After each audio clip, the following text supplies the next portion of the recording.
दुनिया के किसी भी देश के प्रधानमंत्री, राष्ट्रपति या फिर शासक जब भारत आते हैं तो उनका स्वागत कौन करेगा, इसके लिए प्रोटोकॉल तय है और उसी प्रोटोकॉल के हिसाब से स्वागत किया जाता है।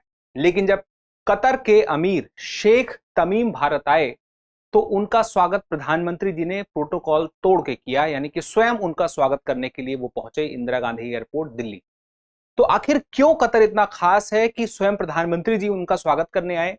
उसके पीछे बहुत सारी वजह हो सकती हैं। क्या वजह यह है कि हर चौथा व्यक्ति वहां पर एक भारतीय है कतर में, या फिर वहां प्रति व्यक्ति आय दुनिया में सबसे ज्यादा प्रति व्यक्ति आय वाले देशों में से एक है, या फिर हम ये कह सकते हैं कि वहां पर जो ऊर्जा का संसाधन है नेचुरल गैस, वह नेचुरल गैस इतनी ज्यादा आपूर्ति करने वाले देशों में से एक है कि हम यानी कि भारत सबसे ज्यादा नेचुरल गैस कहीं से प्राप्त करता है, कहीं से लेता है तो वो कतर ही है। या फिर दोनों के बीच में आपसी व्यापारिक रिश्ते, रक्षा को लेकर आपस में सहयोग, या इसके अलावा सांस्कृतिक सहयोग या संबंध को लेकर के हम बात करें, क्या कारण है? दरअसल ये सारे कारण हैं और भी बहुत सारे कारण हैं। तो सारी बातों को आज हम समझेंगे आज के इस सेशन में। कतर के लिए प्रधानमंत्री मोदी जी ने आखिर क्यों तोड़ा प्रोटोकॉल, और कतर के जो प्रमुख हैं जिनको हम वहां पर अमीर के नाम से जानते हैं, यानी कि एक अमीर का मतलब होता है वहां के जो प्रमुख प्रशासक हैं या शासक हम कह सकते हैं, जिनका शासन उस क्षेत्र में है कतर में। तो खबर क्या है, सबसे पहले हम ये देखेंगे, फिर हम उसके बाद जानेंगे कि आखिर चर्चा में आखिर ये खबर है क्यों। जो चर्चा में होने की एक बड़ी वजह तो मैंने बता दी है, लेकिन और भी बहुत सारी वजहें हैं। उसके बाद हम जानेंगे कि आखिर भारत जब आए हैं वहां के प्रमुख, तो 2 दिन के लिए उनका आना हुआ है, तो इस 2 दिनों में प्रमुख एजेंडा क्या रहने वाला है, यानी कि किन बिंदुओं पर उनकी बात होगी। उसके बाद हम जानेंगे कतर आखिर है क्या, क्यों इतना महत्वपूर्ण है, उसके बारे में कुछ खास बातें जानेंगे। उसके बाद हम व्यापार और आर्थिक संबंध देखेंगे, उसके अलावा हम राजनयिक संबंध देखेंगे, उसके अलावा हम रक्षा सहयोग देखेंगे, उसके अलावा हम सांस्कृतिक संबंध भारत और कतर के बीच में कैसे हैं, और उसके बाद एक प्रश्न होगा भारत और कतर के रिश्तों से जुड़ा हुआ। चलिए अब यहां पे सबसे पहले हम देखते हैं खबर क्या है। जो कतर के शासक हैं उनके बारे में बात सुनने को मिलती है कि दुनिया के सबसे अमीर परिवारों में से एक उनका परिवार है। उनके पास अपना खुद का सोने का पैलेस है, यानी कि गोल्डन पैलेस कहा जाता है, प्राइवेट एयरलाइन है, फुटबॉल क्लब है, इसके अलावा और भी बहुत सारी चीजें हैं जो उन्हें दुनिया के सबसे अमीर परिवारों में से एक बनाती हैं। अब यहाँ पे बात आती है कि इनके बारे में सिर्फ इतनी बात महत्वपूर्ण नहीं है। कतर एक ऐसे देश के रूप में धीरे धीरे उभर रहा है जो दुनिया में दो धड़ों के बीच में या दो देशों के बीच में, दो गुटों के बीच में समझौता कराने वाला देश भी बनकर उभर रहा है। अगर हम बात करें इजराइल और गाजा वाले क्षेत्र में, तो वहां पर हमास और इजराइल के बीच में समझौता कराने वाला अगर कोई प्रमुख व्यक्ति या प्रमुख हम कहें देश सामने आ रहा है तो वो कतर और कतर के शासक हैं। तो चलिए इसी वजह से बात महत्वपूर्ण हो जाती है, हम एक एक करके जाने कि आखिर चर्चा में क्यों है। सबसे पहली बात, कतर के जो अमीर हैं यानी कि वहां के जो शासक हैं उनका नाम है शेख तमीम बिन हमद अल थानी, तो नाम पता रहे। उसके बाद कितने दिन के लिए भारत आए हैं? 2 दिन के लिए आए हैं। प्रधानमंत्री मोदी जी उनसे स्वयं मिलने गए हवाई अड्डे पर, और उन्हें अभी हाल ही में गार्ड ऑफ ऑनर भी दिया गया है। राष्ट्रपति भवन में दिल्ली में गार्ड ऑफ ऑनर दिया गया है। फिर उसके बाद बात आती है कि यात्रा का उद्देश्य क्या है। इस यात्रा का पूरा उद्देश्य दोनों देशों के बीच में व्यापार, निवेश, ऊर्जा, प्रौद्योगिकी, इन सारे क्षेत्रों में संबंध और बेहतर हो सके, मजबूत हो सके, और जहां पे सुधार की जरूरत है सुधार भी हो सके। अब बात आती है फोकस क्या रहने वाला है, आर्थिक संबंध, इसको ज्यादा बढ़ावा देना है। अब भारत के लिए भी बहुत महत्वपूर्ण है ये मुद्दा, और कतर के लिए भी महत्वपूर्ण मुद्दा है। इसके अलावा और भी चीजें हैं जो महत्वपूर्ण है। अब बात आती है कि कतर जो है अपने आप में एक बहुत बड़ा वैश्विक रूप में मध्यस्थ के रूप में उभर कर सामने आ रहा है। जैसे कि मैंने आपसे बताया था, गाजा में जो संघर्ष विराम को लेकर के वार्ता आयोजित कराने वाला देश है वो यही है। उसके अलावा हम देखें कि 8 भारतीयों को फांसी होने वाली थी, मौत की सजा मिलने वाली थी, और उस दौरान हम देखते हैं कि यह एक ऐसा निर्णय लेकर आता है देश जिसमें उन्हें रिहा कर दिया जाता है, तो अपने आप में यह बड़ी बात थी। उसके अलावा हम देखें तो भारतीय समुदाय वहां पर काफी ज्यादा मात्रा में रहते हैं, और वहां से भारत के लिए धन तो भेजते हैं, और वहां पे भी वो बेहतर तरीके से रहते हैं, तो वो अपने आप में बड़ी बात है। अब देखिए, आगे बढ़ने से पहले सारी बातों को जान ले। एक जरूरी जानकारी है, वो ये है कि नोएडा में ISGS foundation prelims plus mains का दृष्टि आईएएस के सेंटर में कोर्स शुरू हो रहा है, यानी कि इसका ऑफलाइन बैच शुरू हो रहा है 21 फरवरी से सुबह 11:30 बजे से। तो इसके लिए एडमिशन शुरू है। अगर आप अपनी तैयारी को बेसिक से लेकर एडवांस तक लेकर जाना चाहते हैं और आसान बनाना चाहते हैं तो आपके लिए ISGS foundation prelims plus mains course बहुत बेहतर है। अगर आप अंग्रेजी माध्यम में यानी कि इंग्लिश मीडियम में तैयारी करना चाहते हैं तो यहाँ के लिए भी एडमिशन शुरू है। आप अभी जाके एडमिशन ले सकते हैं। आप सेंटर में जाके जानकारी ले सकते हैं। आपको जो भी जानकारी चाहिए वो देख सकते हैं, वहां पे बातचीत कर सकते हैं, पूछ सकते हैं सेंटर में जाके, या फिर आपके लिए एक नंबर है, इस नंबर पर अगर आप कॉल करेंगे तो परीक्षा से संबंधित, कोर्स से संबंधित जो भी आपको जानकारी चाहिए, काउंसलिंग की आवश्यकता है तो हमारे एक्सपर्ट आपको राय देंगे। नंबर है 87501, मैं लिख देता हूं 87501 आप इस नंबर पर कॉल भी कर सकते हैं। उसके अलावा दृष्टि आइज के बाकी सेंटर जैसे कि प्रयागराज में हिंदी माध्यम के लिए यूपीएससी का जीएस फाउंडेशन बैच 19 फरवरी से शुरू हो रहा है सुबह 8 बजे से। उसके अलावा लखनऊ में यूपीएससी का जीएस फाउंडेशन का बैच 20 फरवरी से सुबह 11:30 बजे शुरू है। यहाँ पर भी आप चाहें, अगर यहाँ सेंटर से तैयारी करना चाहते हैं तो जाके तैयारी कर सकते हैं, जानकारी ले सकते हैं, या फिर कोई जानकारी चाहिए तो आप कॉल कर सकते हैं 87501 पर। अब वापस से आ जाते हैं हम खबर पर। तो आप देखिए, यात्रा का प्रमुख एजेंडा आर्थिक और व्यापारिक सहयोग बेहतर करना है, ऊर्जा क्षेत्र में और साझेदारी को मजबूत करना है, क्योंकि भारत देखे तो नेचुरल गैस के लिए सबसे ज्यादा डिपेंड किस पे है, कतर पर ही है। सबसे ज्यादा 50% की आपूर्ति हम देखें LNG की, और उसके अलावा अलग से LPG की तो है ही। उसके अलावा देखें रक्षा और सुरक्षा सहयोग पर हम देखें तो चर्चा करने वाले हैं। प्रवासी जो समुदाय है, वहां जो भारतीयों का समुदाय है उसको लेकर के चर्चा होगी। और जो वैश्विक मुद्दे हैं जैसे कि गाजा के अलावा और बहुत सारे, रूस और यूक्रेन के बीच में हम देखें तो मध्यस्थ के रूप में ये सामने आता है, और कई मुद्दे हैं जहां पे कतर की भूमिका बढ़ती हुई दिखाई देती है। तो वो सारी बातें हैं। अभी दो मुद्दों पर हम देखें तो समझौता भी हो चुका है। एक मुद्दा है उद्योग संघ, भारतीय उद्योग परिसंघ, और उद्योग संगठन है भारतीय उद्योग परिसंघ का, और कतर व्यवसायी संघ, इनके बीच में एक हो गया है MOU। इसके अलावा एक हो गया है इन्वेस्ट कतर और इन्वेस्ट इंडिया के बीच में। यानी कि हम देखें तो निवेश को बढ़ावा लेने को लेकर, तो एक तो इन्वेस्टमेंट हो गया, दूसरा उद्योग हो गया। इन दो क्षेत्रों में सहमति बन गई है। उसके अलावा हम देखें कतर के बारे में जाने कि कतर एग्जैक्टली कहां पे है, तो पश्चिम एशिया में आपको दिखाई देगा। कतर फारस की खाड़ी से लगा हुआ है।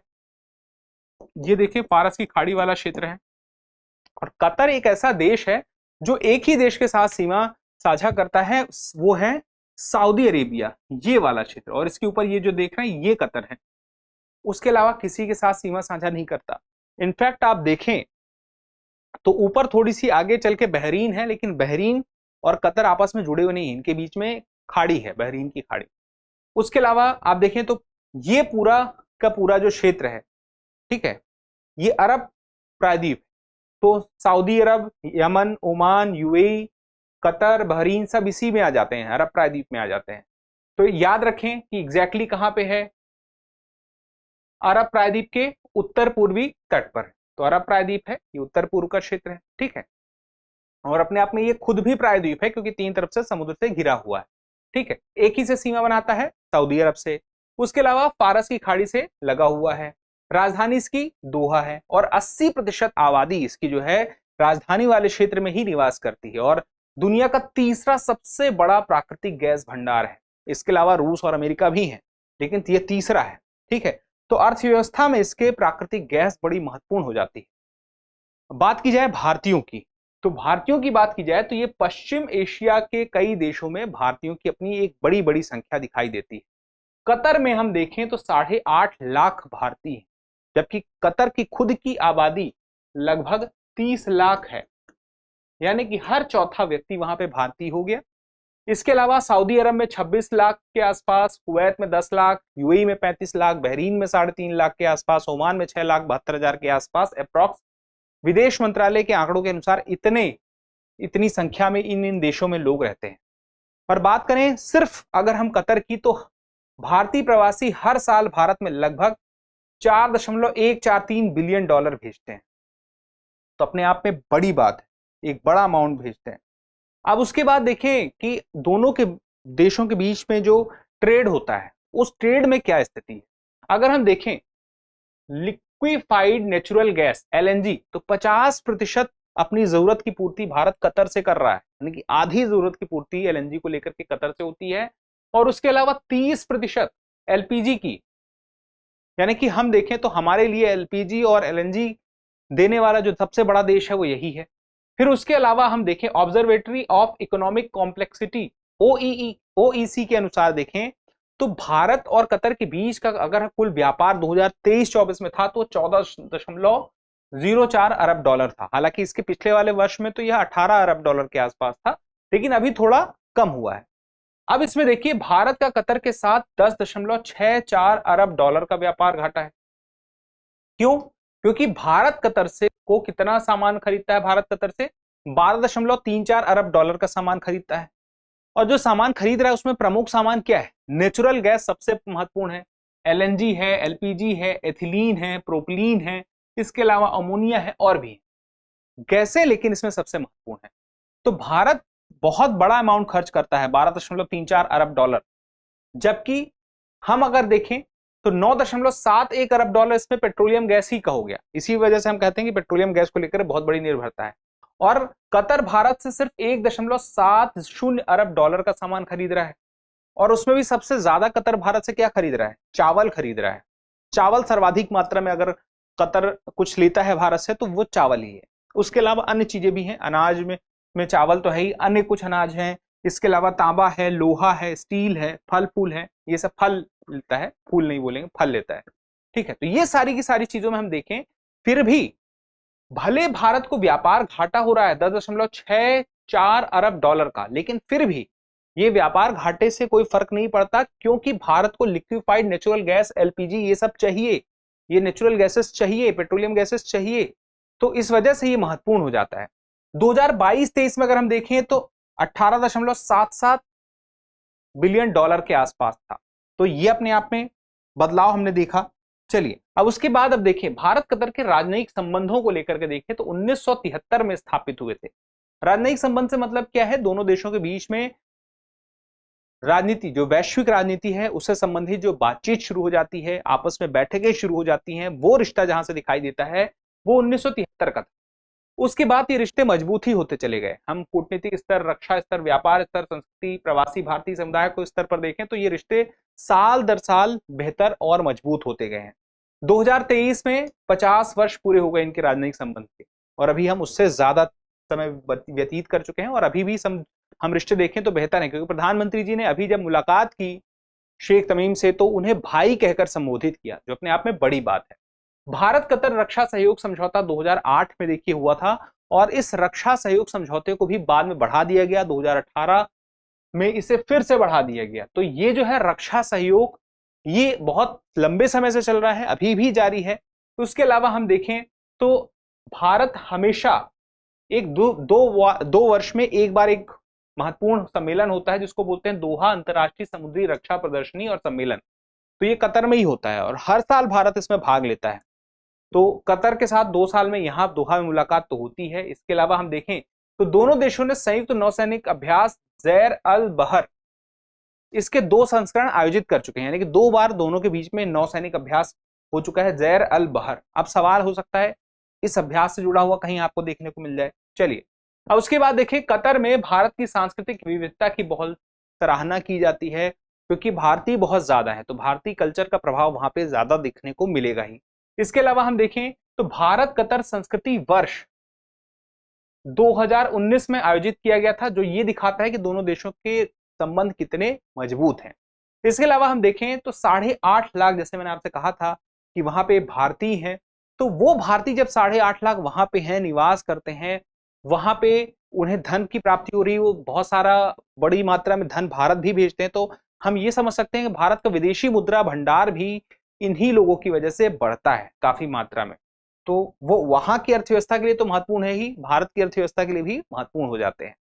उसके अलावा अब आगे बढ़ते हैं और एक सवाल देखते हैं। देखिए अभी रिश्तों को लेकर के कौन कौन से महत्वपूर्ण बातें सामने आएंगी, कौन कौन से बहुत से निर्णय होंगे, वो आने वाले दिनों में समय में पता चल ही जाएगा। लेकिन यहां पर यह पता होना चाहिए कि अभी क्या स्थिति दोनों देशों के बीच में है, क्या स्थिति रही है ये बातें आपके लिए अभी तक जाननी इतनी जरूरी थी। अब एक सवाल कि कतर की किस देश के साथ स्थलीय सीमा लगती है? कतर की संयुक्त अरब अमीरात के साथ लगती है, कुवैत के साथ लगती है, ओमान के साथ लगती है, या सऊदी अरब के साथ लगती है? तो इस सवाल के जवाब आप हमें जरूर दीजिएगा, क्योंकि जब आप जवाब देते हैं तो हमें और बेहतर करने की प्रेरणा मिलती है। फिलहाल के लिए इतना ही, जल्दी मिलते हैं अगले सेशन में। तब तक के लिए क्या करना है? स्वस्थ रहना है, मस्त रहना है, पढ़ते रहना है। धन्यवाद।